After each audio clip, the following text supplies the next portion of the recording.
Hey everybody out there, this is Seto, and as you can see by the playmat, we are going to be doing a deck profile of my Egyptian God deck. Yes, a deck update. And if you guys are longtime viewers and subscribers of this channel, you will know that probably since 2017, I've been working on trying to construct some cohesive version of the Egyptian God deck. I have played a multitude of iterations of this deck throughout the years, so I've played everything ever since Raw's Decipher came out on the first Dragons of Legend. I've pretty much been working to build a God deck since then. So I've tried a lot of different cards and things out, so please understand that when watching this video. The other thing I want to mention to you guys briefly is, over the course of the next couple of weeks, you're going to see different iterations of the Egyptian gods. This version is all the Egyptian gods combined together. Alright, you're also going to see Slife of the Sky Dragon deck profile, Obelisk, Ra, and on top of that, we're even going to be doing a Wicked God deck profile of the Wicked Avatar and the Wicked Dreadroot in one deck. So, please note that there's going to be a lot of stuff going on in the next couple of weeks when it comes to bringing out big monsters. So yes, I want to let you guys know that. So without further ado, we'll get into today's deck profile. Like I said, this version is all the Egyptian gods combined into one. The thing I always like to explain to people who watch my Egyptian god deck profiles is Egyptian gods are not going to be meta. The person who says they're going to be meta, I don't know what meta you're playing against, but it may be 2005 2003 beatdown. I don't know. But I don't foresee that happening anytime soon, even with the new support. I think the deck is definitely more cohesive in what it does with the new support, etc. In addition to that, I believe fully that it's a better cohesive strategy. I think it's good for locals. I think it's good for fun. But it's not going to top a regionals. It's not going to top a YCS. It's not going to be doing that anytime soon. But I think with your buddies and at locals and for casual fun against your friends, yeah, definitely an awesome strategy. And I'm glad it's more cohesive now. So we run one Obelisk the Tormentor, one Slife of the Sky Dragon, one Ring Dragon of Ra, the real one, and one fake Ring Dragon of Ra, which you may get struck by lightning when you summon it. Yes, I know this is the Kazuka Takahashi art, which looks beautiful. But yes, guys, we run these three. And the reason we run double Winged Dragon of Ra is because Winged Dragon of Ra, if you guys are familiar with, has a more cohesive strategy built around it, which is more cohesive than Obelisk and Slifer, even with their support cards now out. Obelisk is good on his own. Slifer does need a deck more fine-tuned to him. And Ra has his own thing, which is more OTK-ish and can easily injure opponents. So he has more of a cohesive archetype. So that's the ratio we run of the Egyptian gods, 2 Winged Dragon Ra, Slifer, and Obelisk. We also run 2 Sphere Mode. Sphere Mode's really awesome, and it gives a little bit to the archetypal way of how it's going to function in this version of this deck, where it's going to pretty much, you can use Sphere Mode on the offensive and defensive. Offensively, you contribute your own monsters or your opponent's monsters, and then bring out Winged Dragon of Ra from the deck.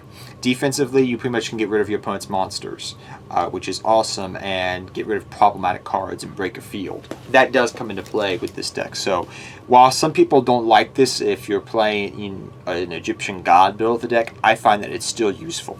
If you're just running Ra as an engine, per se, where you're just maybe teching in the Ra with, Hieratic Chant, etc., I would not probably run Sphere Mode. But if you're just running Ra as more of an engine with its archetype, like this build, where it's more focused on it with the other Egyptian gods, you gotta run it. It's pretty good. We also run one Phoenix. This is awesome. This kind of creates a little loop with Sphere Mode and Ra to bring it back. It's really awesome. It's very easy to get into the graveyard, guys. I feel like it's pretty good as a staple one of in the deck. You can run it if you want to. In addition to that, we run 3 Guardian Slime. I see different people running different ratios, and this is something I ran into when I was doing deck. I was just reviewing what people were playing with since the starter/structure decks came out a couple weeks ago. Everybody's Egyptian god deck is different and built differently. That's like something I was like, I had a feeling that was going to happen, but not to that extent. Everybody's playing something differently and has different ratios across the board. I've seen 1, I've seen 2, I've seen 3. I think I even seen 4, and I don't think the deck was legal. But yeah, just saying all that. This card's really good because it's going to work around with your awesome card, which is Metal Reflex Slime, which you run in the deck. While this deck has more big, beefy monsters that need to rely on 3 tributes, this is better as a 3 of. If you're using it less of, maybe you're focusing more on an Obelisk the Tormentor build of the deck, then yeah, I would probably cut it down to 1 or 2 of, probably 2 of. But for this build, it's really good, it's really awesome, and I like it as a 3 of in this version of the deck. So yeah, I like it overall. Definitely run that. Next we run 3 Reflex Slime. I love the fact that they made this a super rare. That made me really happy when I saw that. I was like, yes! So this card's really, really useful. Now, a lot of people don't like this card, and I kind of scratch my head. I'm like, why don't you like this card? And I get it to some extent, but also it's really useful in this deck. For the fact that pretty much this is a 2-card combo to get an Egyptian God on the field. As long as you have a Sphere mode, one other Egyptian gods, you can easily get this. So you can use this in combination pretty much with, you know, Ancient Chant if you need to, your Cross Souls if you need to, your Card Advance if you need to, and then you just go off from there, and there you go. You're on your way to bringing out an Egyptian God monster. So it's pretty straightforward in that regard. Some people don't like it because it restricts you to the Egyptian gods. I get that, and I don't. But I like it in this deck. Pretty good. Next, we also run 3 Tellus the Angel, Little Angel. People, I think, underestimate this card, and I'm going to be honest with you. I was doing some practicing, and I was thinking about, legitly up until probably about a month ago when I was playtesting this deck online, about running the Ra's Disciple in the deck again. Because years ago I cut it out, and people say, "What? You're not running Ra's Disciple?" Listen, please, so I can explain.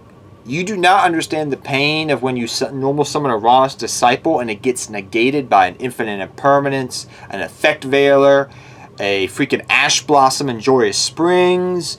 Anything pretty much triggers it. They see that they see that, you know, Ra's Disciple. They know what comes after it, and they will definitely negate it if they have the ability to. Now, maybe for more casual play, yes, that's fine. In this version of the deck, I need to get more. Ra's Disciple is good for 1 tribute. 1 tribute. And it's not as good if you draw a second Ra's Disciple. Now, in certain versions of your Egyptian God deck, maybe more the ones that are focused on just summoning out 1 of the Egyptian gods, not 3 of them with, you know, other stuff tacked on, Ra's Disciple is much better. But in this version, Tellus Knight is much better because you run a lot of spells, guys. A lot of spells. Look at that. And what that means is some of these spells are not going to be always necessary, which means this is really awesome to get off on. So I was talking with a buddy of mine who's a judge, and forgive me if this is incorrect, but for my understanding to him, you can use Salamangreat Almirage, which we run this deck, which is going to give you protection for your Egyptian God. So you go pretty much, this is awesome, I love this. You pretty much go Salamangreat Almirage, you normal summon Salamangreat Almirage, that's 1 token on the field. You banish a spell, there's 2 more tokens, there you go. So now all you need is pretty much a Card Advance, a Cross Souls, a Hieratic Chant, one of those cards, which you're probably going to have.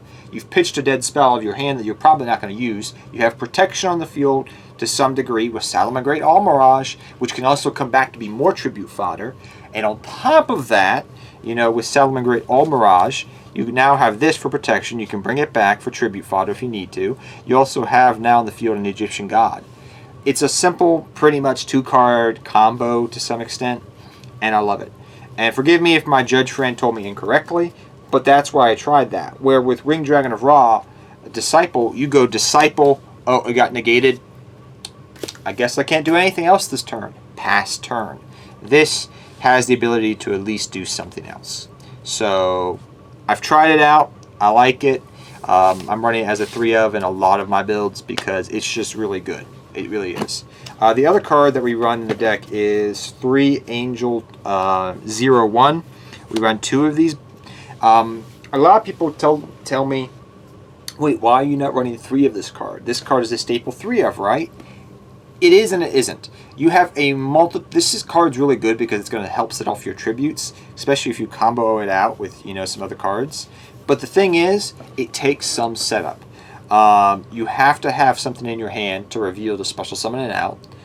It bricks if you draw multiple of these. So if you have 1 in your hand, that's fine. If you draw 2 of these in your hands and you don't have an Egyptian god or something to special summon this out, it's not great. Also, on top of that, you need to also have additional tribute fodder on the field to do something.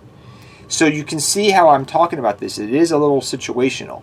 Great card, but it needs other cards to be good.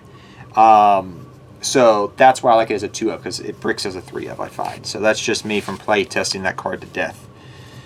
Next, I run 3 Ancient Chant. Ancient Chant, because we're focusing more on the Ring Dragon of Ra engine, is perfectly fine as a 3 of. We run other cards in this deck, which is cool.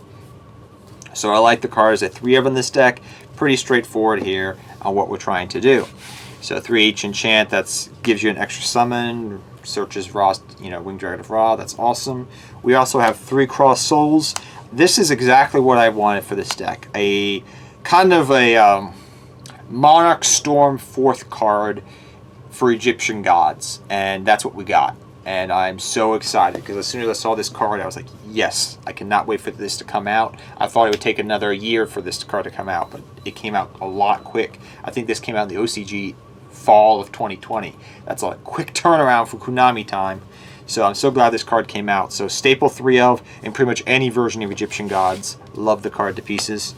3 card advance. People run different ratios of this card. This card's really great in the deck. The one Achilles heel I find with this deck, and it's kind of funny, is we have enough tribute ways to do an extra tribute in addition to our normal summon. We have enough tribute fodder. Okay, what's the other thing? Oh, I need the Egyptian god. So I'm still running True Name in the deck. This is something I thought I was going to actually cut out of the deck eventually.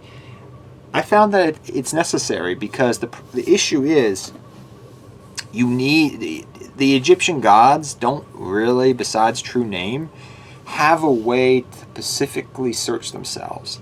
Now, I have tried things throughout the years. Plague Spreader Zombie, I was going to put back into the deck. There is also Edgem Scissors you can run. I've tried that in the past. But they just really felt very... You were pretty much just running them for True Name. That's the only reason. So, saying that, I like True Name. If it's dead, it's going to be a great spell card to pitch off of your freaking for your your little angel thing here. If it's live, then that's awesome. You can combo it out with card advance and search out your Egyptian god in addition to doing other things and draw cards. So, I like the card. It's just... we need like an Egyptian god searcher for the deck that gives us an extra tribute with something. I think we need some type of searcher to search them out. But I don't know. We'll have to wait and see. There's other versions of this deck I've seen. I just haven't thought of any cards in the card pool that are good enough. Mound of the Bound Creator in this version of the deck is still good. Some people like it in their version. Some people don't. If you don't want to run this, hey, take this out. Run your 3 Ra's Disciple. There you go. But 2 Mound of the Bound, because it's great, but it's not necessary, and 1 Terraforming to search it out. Pretty straightforward there. 1 Millennium Revelation. This is a nice 1 card. It is searchable, which is cool. And it can bring out, you can do cool things with your Monster Reborn. We also run 1 Rank Up Magic, the 7th one. This is just a nice card because of card advance. I like it.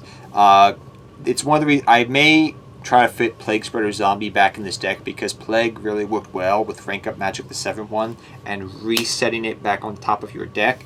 So Plague Spreader is kind of like that 51st card that I'm playing around with in this deck, actually. But it really works nice with Rank Up Magic, the 7th one. I've always liked that kind of power play in this deck. Foolish Burial works well in this deck. You can send the Tellarknight card I was talking about, that little angel, directly to deck if you already have something else on the field. That's cool. You can banish it then with this spell. It's pretty cool how you can do some little cute plays with this. One Upstart Goblin, you need a little bit of draw power in this deck, run it. We also run one Monster Reborn as well. It works well with the Millennium stuff we talked about as well. That's that. We also run one Sun God Unification. We run one of this card. It's a really nice card to run the deck because we're more focused on the the Winged Dragon of Ra. And two Metal Reflex Slime. You can run one or two of this card. It's up to you to decide. But because I'm running so many big tribute monsters, I need to get Egyptian God Slime out if I'm able to. And this is a really nice way of doing it. So 2 Metal Reflex Slime in the deck is pretty neat. You can run one if you wish, though. In addition to that, for your extra deck, we run 2 Egyptian God Slime. This card's gone up in price a lot. I'm so happy I brought my 3 copies back in the day, actually. 2 Salamangreat Olmirage. Pretty much these are the main things you're going to need for your deck. Just saying. 1 IP Masquerena. There are some link plays we can do in this deck, so you'll see some links. The deck is not link focused heavy, but it's there just in case. Cerberus, Nightmare Phoenix, Unicorn, basic Nightmare package to help get rid of stuff. 1 Axis Code Talker, which we do run in the deck. It's nice to have Axis Code Talker in the deck. Stuff for rank up magic, the 7th one we run. Number 104, number C104, number 101, C101, and then number 107, C107. You don't have to run them, but I do like the rank up 7th one. It's something I've always run in the deck as a tech option, but you can run something else if you wish. Also, in addition to that, we run our tokens, which is, it's not a monster, it's a god! And also, Hieratic Seal, Chant, and Fury of the Thunder. So yeah, I run the speed duel ones as tokens. But yeah, guys, hope you guys all enjoyed this video. Like I said, this is a fun deck. This is strictly me playing around with the new support that we just got. Eventually, I will do an update for you guys in the future so that we can see what new support's coming out. Maybe I'll find more tech options. This is my first iteration after playing it for about a month online and in real life a little bit, now that I have the cards. And like I said, I really enjoy this deck thoroughly. It's a fun deck to play, guys. But it's definitely not going to be super competitive anytime soon. But like I said, this is the 3 Egyptian gods in this version of the deck. That's pretty much what this deck is based around. That's what we're doing. We're summoning, trying to get all the Egyptian gods into one deck. Now, I will say, there are versions of this deck that I've played around with also. I've seen people run Dark Magician variations. I've seen people run Blue Eyes White Dragon variations, combining the Egyptian god, all 3 into the deck. And I was like, oh, that's cool. Until I played around with it, and I was like, wait, this is just a bad version of Dark Magician or Blue Eyes White Dragon. This is just, I don't know if I like this. It was just like, it was like nostalgia bait. It was like, oh, they just chucked it in there, and that's all it is. So, I mean, if you like that, go right ahead. I mean, it works, but it's more like just a bad version of Dark Magician with Blue Eyes. Well, this version, I try to construct its own deck like I've always done. So, guys, till next time, take care, have fun dueling, good luck dueling. Remember to stay tuned for Slifer, Obelisk, and Ra deck profiles, in addition to the Wicked Gods. And I'll see you guys next time. Good luck dueling to all of you.